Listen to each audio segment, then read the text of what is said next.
Tube தமிழர்களுக்கு வணக்கம். மருத்துவ பீடத்திற்கு தெரிவாகிய ஜாழ் மாணவன் குவியும் வாழ்த்துக்கள்.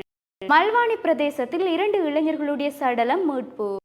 இணைப்பாட விதான செயற்பாடுகளுடன் சாதித்தன் ஊடாக மருத்துவ பீடத்திற்கு ஜாழ் இந்து கல்லூரியை சேர்ந்த பாடசாலை மாணவன் ஒருவன் தெரிவு செய்யப்பட்டிருக்கின்ற நிலை இந்த பாடசாலை மாணவனுக்கு பலரும் வாழ்த்துக்களையும் பாராட்டுகளையும் தெரிவித்து வருகின்றார்கள். அந்த வகையில் துஷ்யந்தன் பிரசாந்தன் என்ற பாடசாலை மாணவனை தெரிவு செய்யப்பட்டிருக்கின்ற நிலை குறித்த பாடசாலை மாணவன் தன்னுடைய கல்வியினை யாழ்ப்பாணம் இந்து கல்லூரியில் கற்று வந்திருந்த நிலையில மருத்துவ பீடத்திற்கு தற்பொழுது தெரிவு செய்யப்பட்டுள்ளதாகவும் தகவல்கள் வெளியாகியுள்ளது. மூலக்கூறு உயிரியல் பாடத்திற்கு தெரிவாக இருந்த துஷ்யந்தன் பிரசாந்தன் என்ற பல்கலைக்கழக மானியங்கள் ஆணைக்குழுவின் தேசிய மட்டம் சாதனையாளர்கள் நேர்முக தேர்வின் பின்னதாக ஓவா வெல்லச மருத்துவ பீடத்திற்கு குறித்த பாடசாலை மாணவன் தெரிவு செய்யப்பட்டிருக்கின்றமையும் குறிப்பிடத்தக்கது. பல்கலைக்கழக தெரிவிற்காக காப்போத்த உயர்தர பிரதான 3 பாடங்களிலும் பெற்றுக்கொள்ளும் புள்ளிகளுக்கு சட் புள்ளி கணிக்கப்படுகின்றது.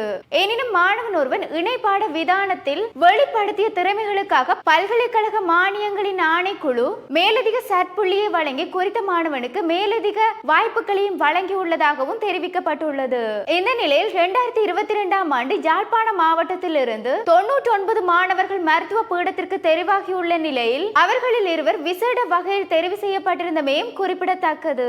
இதன் அடிப்படையில் குறித்த பாடசாலை மாணவன் காப்போத்த உயர்தர பரீட்சையில் 2022 உயிரியல் பீட மாணவனுக்கு மருத்துவ பீடம் செல்லும் வாய்ப்பு கிடைத்ததும் குறிப்பிடத்தக்கது. மேலும் நேர்முக தேர்வில் உயர்தர காலப்பகுதியில் பெற்ற அடைவுகளை பிரதானமாக கொள்ளப்பட்டாலும் பாடசாலை கால அடவுகள் அனைத்தும் கருத்தில் கொண்டு நோக்கப்பட்டு குறித்த பாடசாலை மாணவன் மருத்துவ கல்வி பீடத்திற்கு தெரிவாகி இருக்கின்றமையும் குறிப்பிடத்தக்கது. அந்த வகையில் இந்த துஷ்யந்தன் பிரசாந்தன் என்ற பாடசாலை மாணவனுக்கு பல தரப்பிலும் இருந்து வாழ்த்துக்களையும் தெரிவித்து வருகின்றமையும் குறிப்பிடத்தக்கது. இலங்கையில் உள்ள பிரதான பகுதி ஒன்றில் இருந்து 2 இளைஞர்களுடைய சடலம் சந்தேகத்திற்கிடமாக மீட்கப்பட்டுள்ளதாக போலீசார் தகவல் தெரிவித்துள்ளனர். இந்த சம்பவம் இலங்கையில் பெரும் பரபரப்பை ஏற்படுத்தி இருக்கின்ற நிலையில் இந்த சம்பவத்தில் தெரிய வருகையில் மல்வானி பிரதேசத்தில் 2 இளைஞர்களுடைய சடலம் வயல்வெளியிலிருந்து மீட்கப்பட்டுள்ளதாக தெரியப்படுத்தியதை அடுத்து இந்த சம்பவத்தில் குறித்த இளைஞர்களுடைய சடலத்தை பார்வையிட்டவர்கள் போலீசாருக்கு அழைப்பினை மேற்கொண்டு தகவலினை தெரியப்படுத்தியவுடன் சம்பவ இடத்திற்கு விரைந்து வந்த போலீசார் விசாரணைகளையும் சோதனை நடவடிக்கைகளையும் மேற்கொண்ட போது 2 இளைஞர்களுடைய சடலம் மீட்கப்பட்டுள்ளதாக தெரியப்படுத்தியுள்ளனர். ரம்பொடு நாவலதென்ன பிரதேசத்தை சேர்ந்த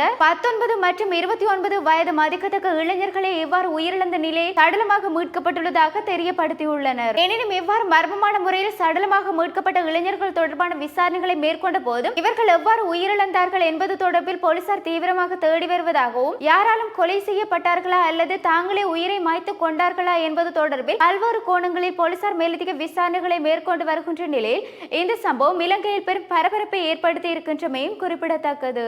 இவ்வாறு எங்களுடைய செய்திகளை அறிவதற்கு www.tubtamil24.7.com என்ற இணையதளத்தின் ஊடாக பிரவேசியுங்கள். வணக்கம்.